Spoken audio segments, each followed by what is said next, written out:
The world goes to sleep, and the city holds its breath. This is the hour of ghosts and secrets, the time when the real work begins. Out there, the streets are empty veins, purged of the day's frantic pulse. They think this is a time for rest, for surrender. They are wrong. This is the time for sharpening the blade, for honing the mind until it becomes a weapon. In the quiet hum of the night, under the solitary watch of a street lamp, a different kind of power awakens. It doesn't roar. It doesn't need to. It simply is.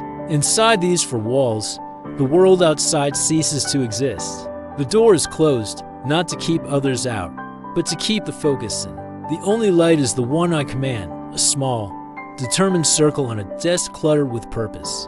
This isn't a prison. It's a sanctuary. It's an operating theater where I dissect the day, lay out its bones, and piece together the future. They see isolation and think it's a weakness, a punishment. They see loneliness. I see clarity.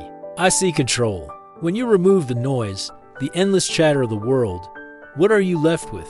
You are left with yourself. And you had better be good company. Every great structure is built in silence. Every master plan is hatched in the shadows, away from prying eyes and doubting voices. The world celebrates the finished cathedral, the victorious battle, the final checkmate.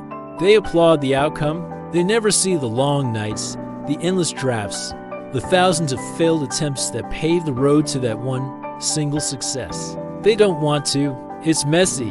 It's tedious. It's lonely work. And that's fine. Their applause is a distraction. Their praise is a currency I don't trade in. The real reward is the work itself. The feeling of a puzzle piece clicking into place in the dead of night. A solution appearing like a specter in the quiet hum of the refrigerator. Look at these hands. They're not the hands of an aristocrat. They're worn. The skin is calloused from holding the pen, from turning the page, from gripping the tools of the trade, whatever those tools may be. Each line on these palms tells a story of effort, of our spent not talking, but doing. This is the silent testament to the work. The progress isn't marked by trophies on a shelf or headlines in the paper. It's marked by the ink that stains the fingers, the gradual curve in the spine from leaning over a desk, the weight of fatigue that settles in the bones just before dawn. This is the physical price of mental creation, and it's a price paid willingly, in full, every single night. The city outside is a beast, but at this hour, it's a sleeping one. Its roars have softened to a distant murmur. From this window, it looks like a model, a toy town bathed in the artificial glow of orange and white. It's easy to feel small against its scale, to feel like a forgotten cog in its massive, indifferent machinery. But that's a trick of the light. True power isn't about size. It's about leverage.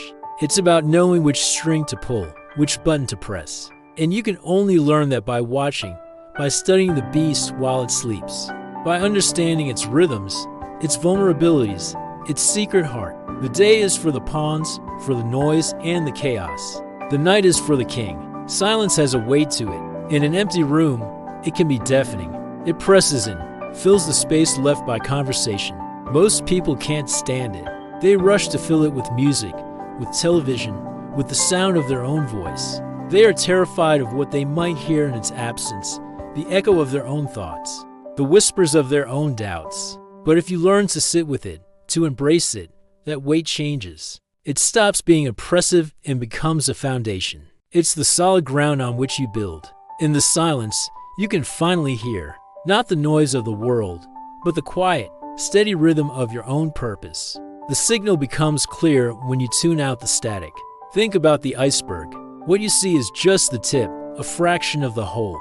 The real mass, the real power, is hidden beneath the surface, submerged in the dark and the cold. That's what this is. The world sees the result, the tip of the iceberg, and they marvel at it. They call it talent. They call it luck. They call it genius. They invent a story that makes them feel comfortable, a story that doesn't involve the crushing pressure and the immense, unseen foundation of work built in the dark. They don't understand that what they see is the product of everything they don't see. The power isn't in the visible peak, it's in the submerged, invisible bulk. It's in the years of silent, relentless pressure. There's a rhythm to this solitude. The click of the pen, the soft rustle of a page turning, the low hum of the lamp. It's a quiet symphony of progress. Each tick of the clock isn't a moment lost, it's a moment invested. Each page filled in this notebook is a brick laid. Each line crossed off the calendar is a milestone passed. The outside world measures progress in milestones, in quarterly reports, and public announcements. Here, progress is measured in inches, in a single, well-crafted sentence, in a problem that finally unravels after days of staring at it. It's a slow, deliberate accumulation, water dripping on a stone. Over time, it can carve a canyon. People fear what they don't understand, and they don't understand the person who chooses solitude. They see someone who walks alone, and they project their own fears onto them.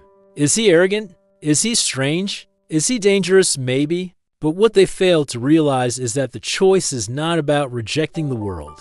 It's about choosing oneself. It's about understanding that the most important conversations you will ever have are with yourself. It is about building an inner fortress so strong that the chaos of the outside world can only beat against its walls in vain. This isn't weakness. This is the ultimate form of self-reliance. It's a quiet declaration of independence. The most dangerous man is not the one who shouts the loudest. It's the one who listens, the one who watches, the one who waits, the one who has done the work when no one was looking. His power isn't loud or flashy. It's the quiet confidence of a chess master who is already 10 moves ahead. He doesn't need to threaten. His presence is the threat. He doesn't need to boast. His results speak for themselves. This kind of power, forged in silence and secrecy, is terrifying to those who live their lives on the surface. Because they know, deep down, that they are unprepared for it. They've been playing checkers, and they've just realized they're sitting across from a grandmaster. When the sun finally begins to rise, it's a signal. Not an end, but a transition. The work of the night is done. The tools are put away. The evidence is secured. The city starts to stir, to yawn and stretch and fill its streets with noise and motion again. It's time to blend back in, to put on the mask of the ordinary, to become just another face in the crowd. They will pass you on the street and see nothing. A tired-looking person on their way to get coffee. They will have no idea of the empires built and battles won in the preceding hours. They will not see the weight behind the eyes, the calm control in the hands. And that is the final, most crucial element of this power. It remains unseen.